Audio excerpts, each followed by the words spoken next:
The emergency session of the Galactic Council was not going well. Then again, when you're discussing whether to obliterate an entire species before they become a problem, the bar for going well is pretty low to begin with. Commander Vexstar, a 7-foot-tall mantis-like creature with anger management issues and a Napoleon complex, slammed his 4 fists on the crystalline table. I'm telling you, these humans are dangerous. They've only been in space for 50 of their rotations, and they're already asking questions about our weapons systems. Ambassador Quillnox, who looked like a purple jellyfish, had a midlife crisis and decided to wear a diplomat's sash, quivered with what might have been indignation. Or maybe that was just how he breathed. Nobody really knew. Commander, you're being paranoid. They're primitive. They still use physical currency and argue about whose imaginary friend is better. Primitive? Vexstar's compound eyes practically bulged. They figured out faster than light travel using nothing but caffeine, stubbornness, and what they call percussive maintenance. Half their breakthrough technologies were invented by accident. They created artificial intelligence by trying to make a better search engine for cat videos. The other council members murmured among themselves. The Zephyrians made soft whistling sounds that translated roughly to "humans are weird." The Kronax delegation just sat there being crystalline and judgmental, which was basically their default state. Quillnox rippled dismissively. So they're lucky. That doesn't make them a threat. Lucky? Vexstar's voice cracked like a teenager asking someone to prom. They've been to war with themselves for their entire recorded history, and somehow still managed to develop philosophy, art, and something called extreme sports, where they voluntarily throw themselves off mountains for fun. These beings are either completely insane, or operating on a level of strategic thinking we can't comprehend. I vote insane, chirped Counselor Bleat, a small fuzzy creature who looked like a tribble with anxiety issues. That's exactly my point. Vexstar was getting that twitchy thing in his left antenna that meant he was about to suggest something spectacularly stupid. We need to test them. Send them our most feared predator. If they can handle the Shadow Maw, then we know they're too dangerous to exist. If they can't, well, problem solved. The council chamber fell silent except for the gentle humming of the life support systems, and Bleat's nervous grooming sounds. You want to send the Shadow Maw to Earth? Quillnox's voice rose an octave. The creature that single-handedly depopulated the moon of Xerion? The beast that makes hardened space marines cry for their spawning pods? Exactly, Vexstar smiled, which was deeply unsettling when you had mandibles. One human settlement. If they survive and adapt, we'll know they're too dangerous to ignore. If they don't, we'll have our answer about their threat level. The vote was unanimous, mostly because everyone was too scared to argue with the mantis having a breakdown. The session ended. Quillnox floated over to Vexstar. You know this is probably going to backfire spectacularly, right? What's the worst that could happen? Vexstar asked, already beginning to program the Shadow Maw's deployment coordinates. Famous last words, as the humans might say. Dr. Morgan Wells was having the kind of evening that made her question her life choices. Not because anything was particularly wrong, mind you. It was just past 11 p.m. on a Tuesday. She was alone in the xenobiology lab eating her 3rd cup of instant ramen, and her biggest accomplishment of the day was successfully identifying a particularly stubborn alien fungus that had been giving her grief for 2 weeks. The fungus, it turned out, was just regular earth mold that had gotten into the sample container. Again. Note to self, she muttered, typing with one hand while slurping noodles with the other. Remind the interns that sterile conditions doesn't mean spray some Febreze around and hope for the best. The lab was quiet except for the hum of various machines keeping various alien specimens alive, frozen or in that weird in-between state that xenobiologists called probably not dead but definitely not happy about it. Morgan had always preferred the night shift. Fewer people, fewer interruptions, and significantly fewer visits from her department head asking when she'd have something groundbreaking to justify her research budget. She was just reaching for her coffee mug when the air in the center of the lab began to shimmer. Not the good kind of shimmer like when you're slightly drunk and everything looks prettier. This was the kind of shimmer that meant either her equipment was malfunctioning or something was about to materialize in her workspace. Given her luck, probably both. The shimmer intensified, crackling with energy that made her hair stand up and her computer screen flicker. Then, with a sound like someone tearing a bedsheet made of thunder, reality decided to take a coffee break. What materialized in the middle of her lab was, by any reasonable definition, a nightmare. 8 feet tall, covered in midnight black scales that seemed to absorb light, with 6 limbs that ended in claws, designed by someone who clearly had strong opinions about dismemberment. Its head was elongated and predatory, with rows of teeth that belonged in a horror movie, and eyes that glowed with the kind of malevolent intelligence that suggested it had read Sun Tzu and taken notes. This was the Shadow Maw, the terror of a dozen star systems, the creature that had entire civilizations checking under their beds before going to sleep, the apex predator that had never, in its entire evolutionary history, encountered anything that didn't immediately flee in terror. It looked around the lab with those glowing eyes, expecting to see the usual response to its presence: screaming, running, maybe some light fainting. What it got instead was Dr. Morgan Wells putting down her ramen and reaching for her observation tablet. "Well, that's new," she said, stylus poised over the screen. "Bipedal, no wait, hexapedal locomotion, definitely carnivorous dentition, some kind of bioluminescent ocular display." She looked up at the creature. "Are those scales, or is that some kind of chitinous plating? And how exactly did you get past security? Because I'm pretty sure the night guard is supposed to check IDs, even for interdimensional visitors." The Shadow Maw blinked. This was not going according to plan. In fact, this was so far from the plan that the plan was now just a tiny dot on the horizon of expectation. "I am the Shadow Maw," it rumbled in a voice like grinding stone. "Fear me." "Sure, buddy. Right after you fill out this visitor form." Morgan held up a clipboard. "Name, species, planet of origin, and purpose of visit. Also, do you have any allergies I should know about? Because I've got about 15 different atmospheric mixtures running in here, and I'd hate for you to break out in hives or something." The creature that had laid waste to the warrior poets of Andromeda Prime was being asked to fill out paperwork, and the human female was looking at it like it was a particularly interesting specimen that had wandered into the wrong terrarium. "I do not fill out forms," the Shadow Maw said, drawing itself up to its full terrifying height. "I am death incarnate. I am the end of worlds. I am—" "About 7.8 feet tall, I'd estimate," Morgan interrupted, making notes. "Fascinating bone structure. Is that natural armor or decorative scarification? And what's your diet like? Because those teeth suggest you're specialized for tearing, but the jaw structure implies you might be able to process plant matter too. Are you an opportunistic omnivore?" The Shadow Maw stared at her. In all its eons of existence, across all the worlds it had terrorized, no one had ever asked about its dietary preferences. It wasn't sure how to respond to scientific curiosity. Fear, yes. Worship, certainly. Desperate bargaining, absolutely. But genuine academic interest? This was uncharted territory. "I consume the flesh of my enemies," it said, somewhat uncertainly. And how's your fiber intake? Because I'm seeing some serious muscle mass here, and proper nutrition is important for maintaining that kind of physical condition." The most feared predator in the galaxy was getting nutritional advice from a human in a lab coat who was eating instant ramen at 11 p.m. on a Tuesday. If the Galactic Council could see this, Vexstar would probably molt from embarrassment. But the Shadow Maw was about to learn that its real challenge wasn't the human. It was what was about to come through the pet door. The pet door that Morgan had installed against 3 different safety regulations and 2 direct orders from her supervisor made a soft flapping sound. This was followed by the gentle patting of small paws on linoleum, and then the appearance of 12 pounds of orange tabby cat, who had absolutely no idea he was about to change the course of galactic history. Mr. Whiskers paused in the doorway, surveying his domain with the kind of casual arrogance that only cats and ancient Roman emperors could properly manage. His green eyes swept across the familiar lab equipment, past the human who provided his food and cleaned his litter box, and finally settled on the 8-foot-tall nightmare creature that was currently taking up space in what was clearly his territory. The Shadow Maw, sensing movement, turned its glowing eyes toward the small creature. Finally, it thought, something that would react appropriately to its presence.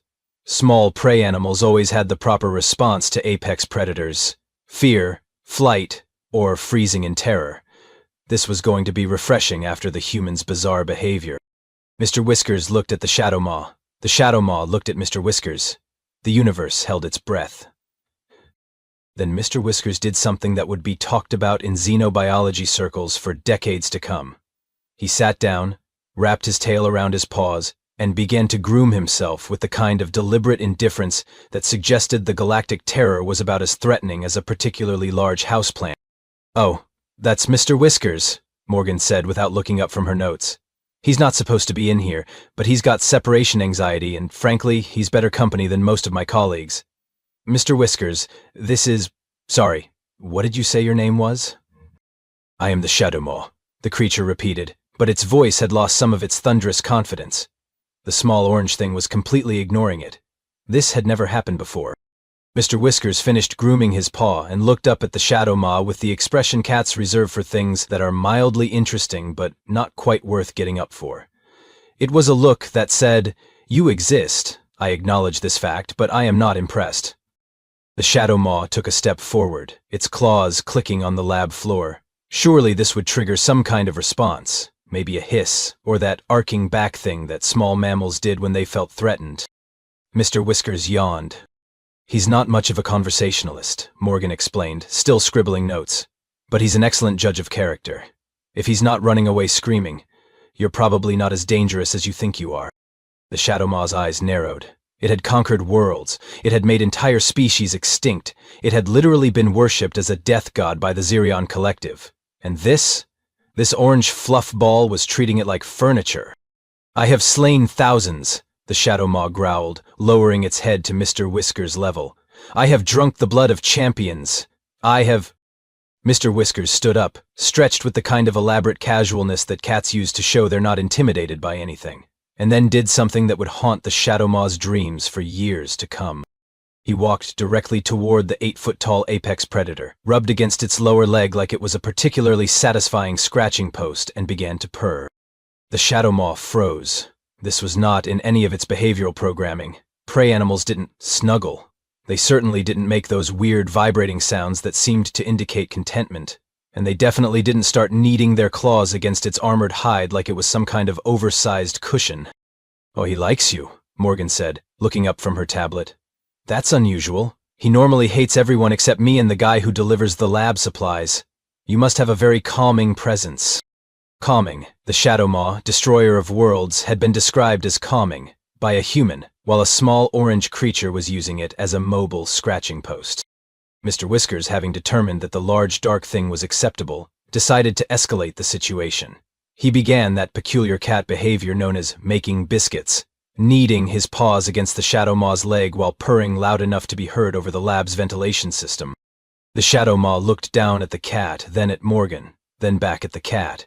Somewhere in the depths of space, it could almost hear the sound of Commander Vextar's career imploding.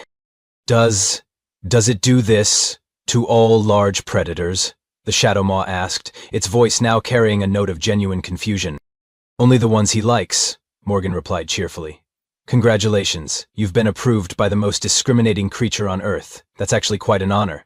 He once hissed at a Nobel Prize winner for 3 hours straight."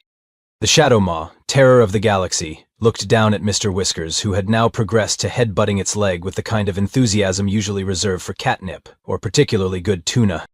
This was not how the test was supposed to go. This was not how anything was supposed to go. But Mr. Whiskers was just getting started. What happened next would be studied by xenobiologists, military strategists, and animal behaviorists for generations. It would also be completely misunderstood by all of them, because none of them were cats. Mr. Whiskers suddenly stopped his affectionate rubbing and sat back on his haunches, fixing the Shadow Maw with what Morgan had learned to recognize as the stare. It was the same look he gave the red dot from her laser pointer, the same look he gave birds outside the window, the same look he gave the automatic vacuum cleaner before he declared war on it. The Shadow Maw, sensing the change in atmosphere, straightened up. Finally, it thought, the small creature was going to show some proper respect for the apex predator hierarchy. Mr. Whiskers' pupils dilated. His tail began to twitch with the kind of rhythm that suggested someone was about to have a very bad day. "Oh no," Morgan said, not looking up from her tablet. "He's gone into hunt mode. You might want to back away slowly. Whatever you do, don't run. That just makes it worse." "I do not retreat from small prey animals," the Shadow Maw declared, drawing itself up to its full height. "I am the terror of a dozen star systems. I do not fear." Mr. Whiskers pounced. Now, to be clear, he didn't pounce on the Shadow Maw. That would have been suicide, and cats, despite popular belief, are not actually suicidal. They're just very, very confident in their abilities. What Mr. Whiskers pounced on was the Shadow Maw's tail, which had been swishing behind it in what the cat clearly interpreted as an invitation to play. The Shadow Maw spun around with a sound like a landslide having an emotional breakdown. "What is it doing? Playing, Morgan said, making notes, or possibly establishing dominance. With cats it's usually both. Mr. Whiskers had latched onto the tip of the Shadow Maw's tail with all four paws and was doing that thing cats do where they kick with their back legs while biting with their front teeth. It was the kind of behavior that would have been adorable if it was directed at a stuffed mouse instead of an appendage belonging to the most feared creature in the galaxy. The Shadow Moth tried to shake the cat off, but Mr. Whiskers had entered what cat experts call berserker mode. He was completely focused, utterly determined, and absolutely convinced that this tail needed to be subdued for the good of the household. "Get it off! Get it off!" the Shadow Maw yelped, spinning in circles like a dog chasing its own tail, except the tail was being chased by something else entirely. "I wouldn't recommend grabbing him," Morgan advised calmly. "He's not declawed, and he's got excellent reflexes. Just wait it out. He'll get bored eventually." But Mr. Whiskers wasn't showing signs of boredom. If anything, he seemed to be enjoying himself. The big dark thing was making interesting noises and moving around in entertaining ways. This was the best toy he'd had in weeks. The Shadow Maw, meanwhile, was having what could only be described as an existential crisis. It had faced down armored battle fleets. It had fought creatures twice its size with acid for blood and a bad attitude. It had once eaten an entire diplomatic delegation just to make a point. But this small orange menace was completely immune to intimidation and seemed to view the galaxy's apex predator as a particularly entertaining plaything. "Why isn't it afraid of me?" the Shadow Maw wailed, still spinning. "Everything is afraid of me. I'm genetically engineered to be the perfect predator. I have redundant organ systems. I can see in 17 different spectrums of light. I can survive in the vacuum of space." "Can you catch a laser pointer dot?" Morgan asked, looking up from her tablet with genuine curiosity. The Shadow Maw stopped spinning. Mr. Whiskers, caught off guard by the sudden halt, tumbled off the tail and landed in a perfect cat-like crouch, immediately beginning to groom himself as if nothing had happened. "What is a laser pointer, Dot?" the Shadow Maw asked suspiciously. Morgan reached into her desk drawer and pulled out a small red laser pointer. "This is going to be interesting from a scientific perspective," she murmured, clicking it on. The red dot appeared on the floor between the Shadow Maw and Mr. Whiskers. Both creatures immediately focused on it with the kind of intensity usually reserved for life or death situations. Mr. Whiskers' pupils went full black, his body lowered into a hunting crouch, every muscle tensed as he prepared to pounce on the mysterious red prey that had dared to enter his territory. The Shadow Maw's head tilted to one side, its glowing eyes tracking the dot with laser focus. Something deep in its predatory brain was telling it that this small red thing was very important and needed to be caught immediately. Morgan moved the dot slightly to the left. Both predators pounced simultaneously. What followed was a collision that would have been hilarious if it hadn't involved claws, teeth, and several thousand pounds of muscle mass. The Shadow Maw and Mr. Whiskers crashed into each other in a tangle of limbs, fur, and confused growling. The laser dot, meanwhile, had moved to a completely different part of the room, leaving both creatures wondering where their prey had gone. "Fascinating," Morgan noted, scribbling furiously. "The laser dot triggers the same predatory response in both species. I wonder if this is a universal constant, or if it's specific to carbon-based life forms." The Shadow Maw untangled itself from Mr. Whiskers and looked around frantically for the red dot, which was now dancing across the far wall. The cat, meanwhile, had spotted it and was already stalking toward it with the kind of determination that had made his species the most successful predators on Earth. "This is humiliating," the Shadow Maw muttered, but its eyes were still tracking the dot. "I'm supposed to be testing humanity's response to an existential threat, not playing with toys." "Life's full of surprises," Morgan said cheerfully. "Besides, you're learning valuable information about Earth's dominant predator species." The Shadow Maw looked at her, then at Mr. Whiskers, who was now crouched in the corner, tail twitching as he prepared for another pounce.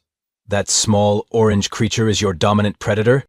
"Well, he certainly acts like it," Morgan replied. "He's got the entire household trained to serve his needs. He's claimed the most comfortable sleeping spots, and he's established a clear hierarchy where he's at the top. Plus, he's got that whole, 'I could kill you but I choose not to' attitude that all great predators have."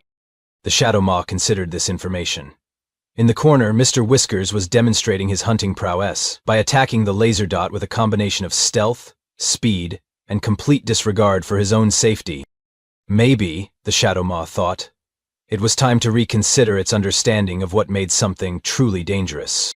The laser pointer had been put away after what Morgan would later describe in her research notes as the incident with the filing cabinet. Neither the Shadow Maw nor Mr. Whiskers wanted to talk about it, though both still occasionally glanced toward the dented metal with what looked suspiciously like embarrassment. Now, an hour later, something remarkable was happening. Mr. Whiskers had apparently decided that the Shadow Maw had passed whatever mysterious test cats use to determine acceptability. This decision had been reached through a complex evaluation process involving sniffing, a brief attempt at grooming one of the creature's claws, and a thorough inspection of the Shadow Maw's reaction to having his personal space invaded. The Shadow Maw, for its part, had given up trying to maintain its terrifying reputation and was now sitting on the lab floor in what could only be described as a state of resigned confusion. This was made significantly more confusing by the fact that Mr. Whiskers had decided the creature's lap was the perfect size for a nap. "This is not how apex predators are supposed to behave," the Shadow Maw muttered, looking down at the purring orange mass that had somehow taken up residence between its legs. "I should be inspiring terror, not providing— what is this called?" "Lap service," Morgan supplied helpfully, not looking up from her computer where she was frantically typing up her observations. "And you're doing great. Look how relaxed he is. His stress levels are probably at an all-time low."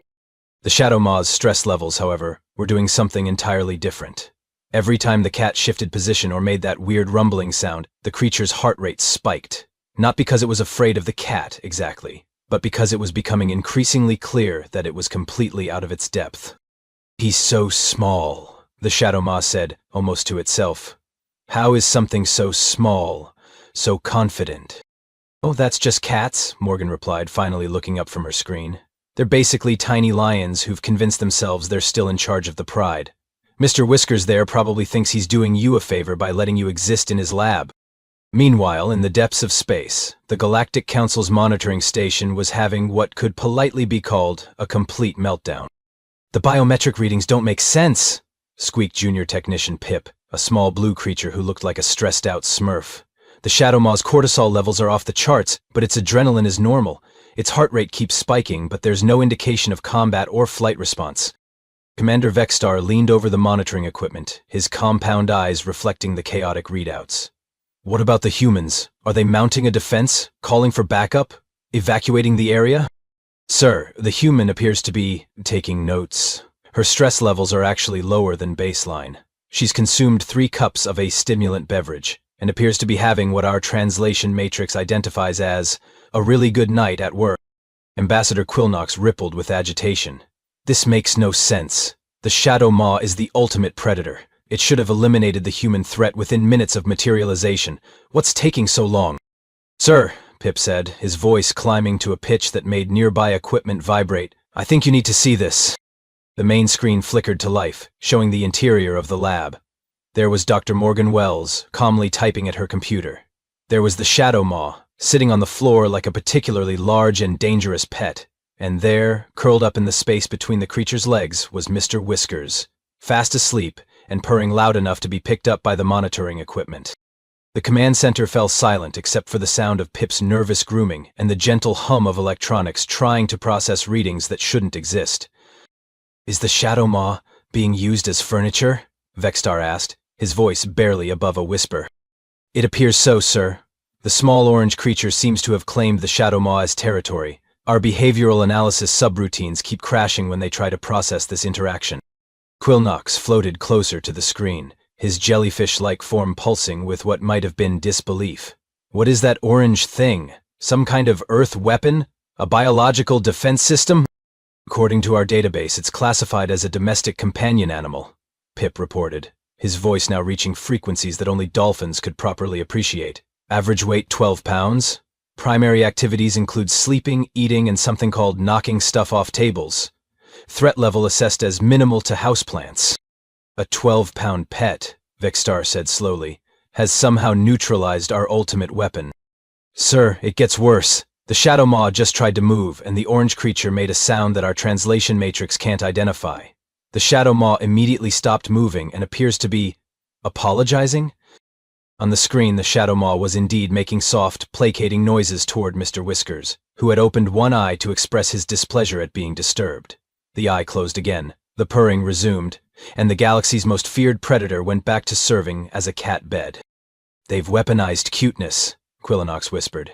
The humans have somehow turned adorable creatures into a psychological warfare system. No wonder the Shadow Maw is compromised. Should we recall the mission, sir? Pip asked. Vexstar stared at the screen, watching as the Shadow Maw carefully adjusted its position to better accommodate its small orange passenger. No, we need to see how this ends, for science. But mostly because none of them had any idea what they were supposed to do next. Back in the lab, Morgan was putting the finishing touches on what would become the most cited paper in xenobiological history. You know, she said to the Shadow Maw, you're actually quite good at this. Have you ever considered a career change? I bet you'd be great at animal therapy. The Shadow Maw looked down at the sleeping cat, then at the human who was treating this entire situation like a mildly interesting research opportunity. I think, it said slowly, I may need to make a phone call. The emergency communication that reached the Galactic Council 20 minutes later would go down in history as the shortest mission failure report ever filed. It consisted of exactly 7 words. Mission failed. Requesting immediate extraction. Send help. Commander Vexstar's response was considerably longer and contained several phrases that don't translate well into human languages, mostly involving references to the Shadow Maw's parentage and suggestions about what it could do with its mission parameters.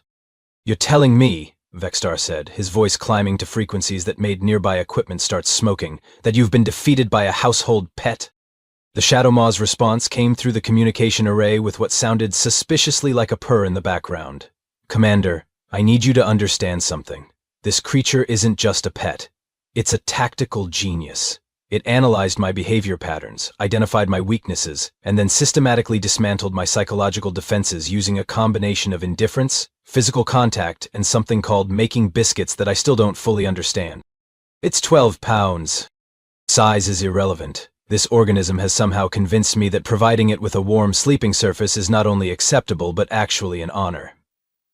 I've been reprogrammed, sir, by a creature that spends 16 hours a day sleeping. In the background, they could hear Dr. Morgan Wells saying something about fascinating interspecies bonding and revolutionary implications for xenopsychology. Ambassador Quillnox rippled forward. Shadow Maw, what's your assessment of the human threat level? There was a long pause. When the Shadow Maw spoke again, its voice carried the weight of someone who had seen too much and understood too little. Ambassador, the humans aren't the threat. They're just humans. But they've managed to domesticate something that can defeat our ultimate weapon using nothing but attitude and selective affection. They've created a creature that can establish dominance without violence, command loyalty without fear, and inspire protective instincts in beings specifically designed to be predators. Are you saying the cats are the real threat? I'm saying the humans managed to turn apex predators into willing servants who provide food, shelter, and entertainment in exchange for occasional acknowledgement of their existence. Do you understand what that means? The command center fell silent. In the background, they could hear Mr. Whiskers beginning to purr again, a sound that was somehow both soothing and terrifying when you realized what it represented. They've mastered the art of making other species happy to serve them, the Shadow Maw continued, not through fear or domination, but through something far more insidious. They've made it voluntary. Vexstar's antennae drooped as the implications hit him. Extraction authorized. Return immediately. Sir, there's one more thing. The human female wants to know if I'd be interested in participating in what she calls ongoing research. She's offered to provide food, shelter, and regular interaction with the orange creature in exchange for behavioral observations. Absolutely not. Return to base immediately. Sir, she's also offered to show me something called catnip and mentioned that there are other cats who might be interested in meeting me. The communication cut off abruptly, leaving the Galactic Council staring at a blank screen and the distinct possibility that they'd just lost their ultimate weapon to what amounted to an alien petting zoo.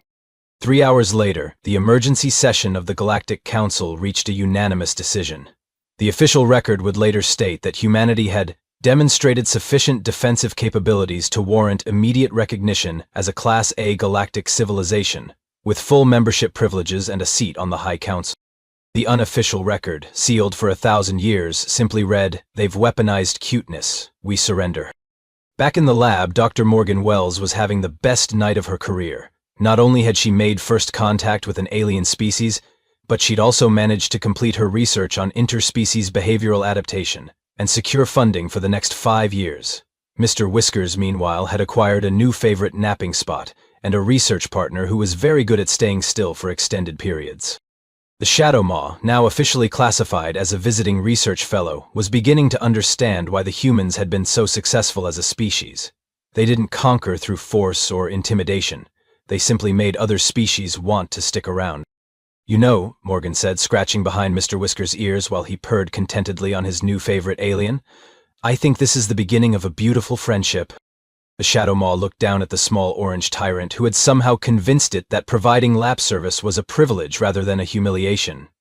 "I think," it said slowly, "I'm starting to understand why you humans took over your entire planet."